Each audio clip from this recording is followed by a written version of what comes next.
नमस्कार, मैं हूं स्वागतो। SLPL एसोसिएट्स में आपका सबका स्वागत है। दोस्तों, आज हम जिस टॉपिक के बारे में बात करने जा रहे हैं वो है नेशनल एजुकेशन पॉलिसी चेंज। उसका क्या इम्पैक्ट आने वाला है हमारे इकोनॉमिक्स, बिजनेस, कॉमर्स और एक लॉन्ग टर्म जो एजुकेशनल फोकस है उसके ऊपर। तो चलिए शुरू करते हैं बिना किसी देर के।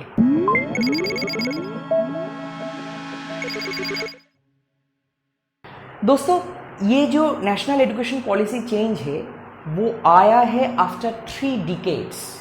मतलब एक अरसा निकल गया जिसके बाद हमें इस तरह का कोई चेंज देखने को मिल रहा है। ये चेंज बहुत सिग्निफिकेंट है इसलिए क्योंकि हमारा जो एजुकेशन सिस्टम था वो स्ट्रक्चरल एजुकेशन सिस्टम था, वो ठीक है, लेकिन वो वर्ल्ड एजुकेशन का जो असली जो स्टैंडर्ड है उसके साथ कॉम्पेटेबल नहीं था।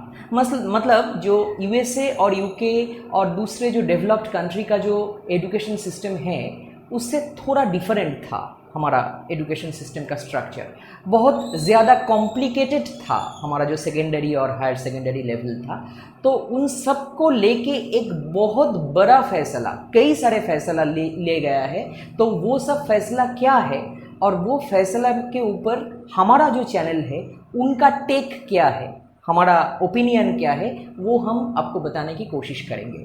दोस्तों, पहला जो चेंज आया है जो कि बहुत सिग्निफिकेंट है वो है ये कि हमारा जो प्रीवियस एकेडमिक स्ट्रक्चर था वो था 10+2+3। तो वो पर्टिकुलर जो सिस्टम है उसको काफ़ी हद तक एक तरह से रिप्लेस कर दिया गया है विद द सिस्टम ऑफ 5+3+4+4।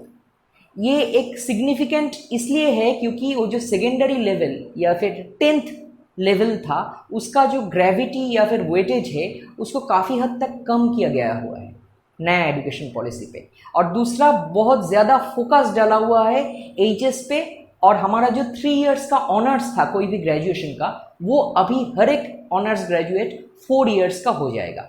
लेकिन ये तो गया जो स्ट्रक्चरल बदलाव है। वो एक सिग्निफिकेंट बदलाव जो आया है हमारे हिसाब से वो है ये कि अभी तक हमारा जो सिस्टम था आफ्टर 10 वो एक स्ट्रीम पे बटा हुआ था।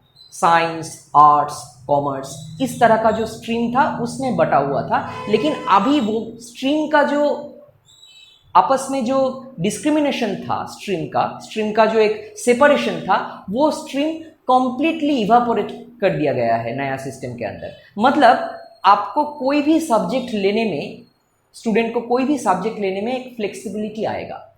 इसका मतलब कोई भी student physics, math, chemistry, music, fine arts कुछ भी ले सकता है।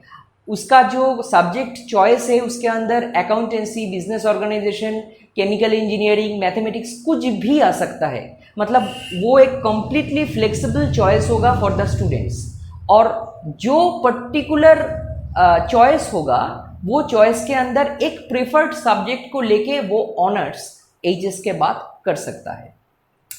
तीसरा जो बड़ा चेंज आया है वो हमारे हिसाब से ये है कि वोकेशनल जो ट्रेनिंग है, VT, कोई भी ऐसा काम जो काम अभी तक हमारा जो इंटेलेक्चुअल कम्युनिटी है, हमारा जो सोशल कम्युनिटी है, वो अभी तक इसको एजुकेशन के लेवल पे नहीं सोचता था। वो क्या है? TV, रेफ्रिजरेटर रिपेयरिंग या फिर वेल्डिंग, ग्रिल का काम, कारपेंट्री, पॉटरी। अगर आप बाहर के देशों के तरफ देखेंगे, USA या फिर UK या फिर कनाडा, इस तरह का कोई भी वोकेशनल अगर ट्रेनिंग हो उसको एजुकेशन का मर्यादा दिया हुआ है। लेकिन हमारे यहाँ पर ये नहीं था। तो एक क्लियर कट चॉइस दिया हुआ है वो आपका जो 8, 9, 10, 11, 12 पे, कि आप एक पर्टिकुलर चॉइस क्रिएट कर सकते हो कि इसके बाद हमें क्या करना है, या फिर हमें नौकरी करना है या फिर हमें एक इंडिपेंडेंट एंटरप्रेनर बनना है। तो वो पर्टिकुलर चॉइस तो काफ़ी डिस्टिंक्ट है क्योंकि वोकेशनल ट्रेनिंग का जो वर्कशॉप है या फिर उसका जो ट्रेनिंग है वीक पे 1 बार या फिर 2 बार, वो सारे के सारे स्कूल को इंस्ट्रक्ट कर दिया गया है कि वो उसका प्राविधान उनको करना ही पड़ेगा। तो ये एक बड़ा बदलाव है। इसके बाद जो सिग्निफिकेंट है जो कंप्यूटर कोडिंग है, मतलब कोडिंग, कोई भी कंप्यूटर लैंग्वेज या फिर प्रोग्रामिंग लैंग्वेज का जो कोडिंग है वो काफ़ी हद तक जो स्कूल लेवल का मतलब 7, 8, 6, 7, 8, 9 इसमें वो काफ़ी हद तक वो सिलेबस के अंदर घुसाया गया है। वो घुसाना एक बहुत बड़ा कदम है टू हैव इट कंपलसरी कि कोई भी अगली पीढ़ी का जो स्टूडेंट है उनके पास ये ऑप्शन या फिर चॉइस रहे कि वो कंप्यूटर लैंग्वेज पे लिटरेट हो। कंप्यूटर लिटरेट हो बस यही नहीं, कंप्यूटर लैंग्वेज पे भी लिटरेट हो to future to build a better and prosperous technological expertise in the future. तो ये एक बड़ा बदलाव है।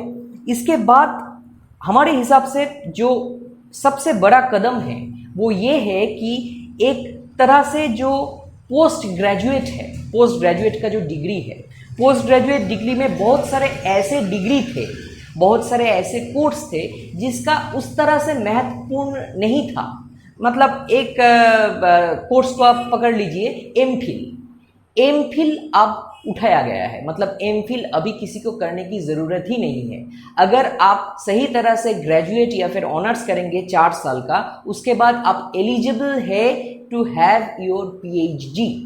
तो ये एक सिग्निफिकेंट जंप है, एक remarkable and revolutionary education policy का चेंज है। काफ़ी क्रिटिकल भी है इसलिए क्योंकि एजुकेशन एक स्टेट और सेंट्रल का एक जॉइंट मैटर है। वो जॉइंट मैटर तभी हो सकता है जब पार्लियामेंट खुला हो, उसमें डिस्कस हो, हर एक स्टेट को इंटीमेट किया जाए। लेकिन in this period of lockdown ऐसा कुछ नहीं हुआ है। अचानक से एक पॉलिसी ले आया गया है जिसके लेके बहुत सारे क्रिटिकल पॉइंट भी उठाया जा रहा है।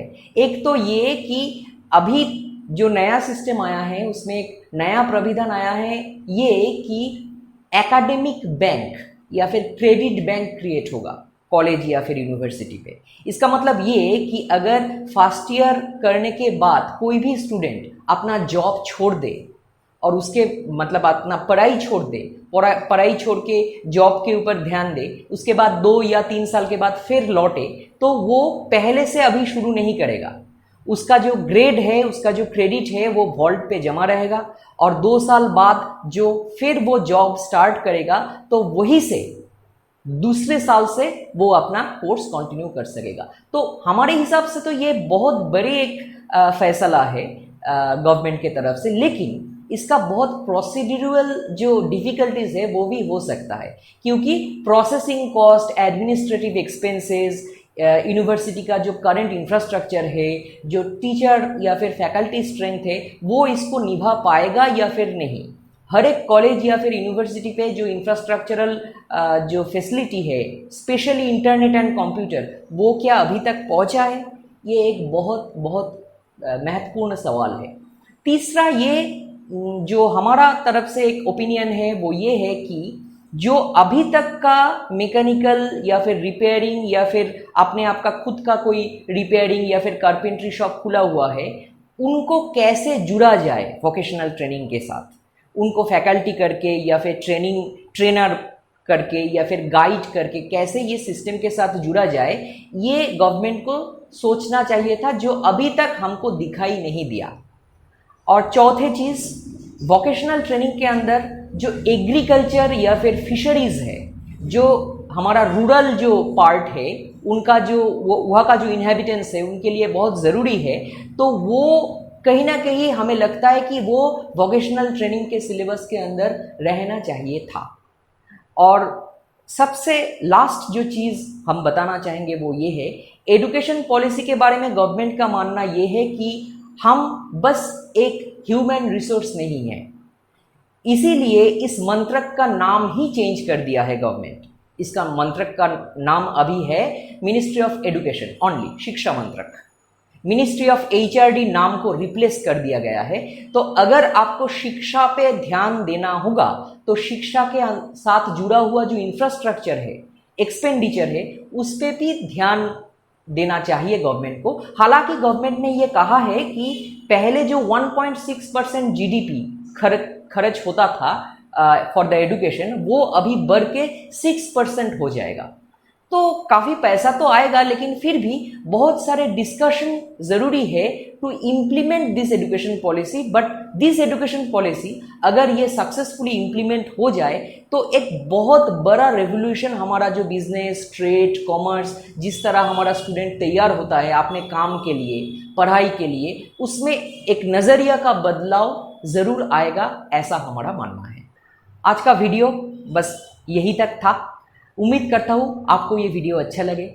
अगर अच्छा लगे तो ज़रूर हमारे वीडियो को लाइक कीजिए, चैनल को सब्सक्राइब कीजिए और बेल आइकन को हिट कीजिए for the further video notification. तब तक के लिए नमस्कार।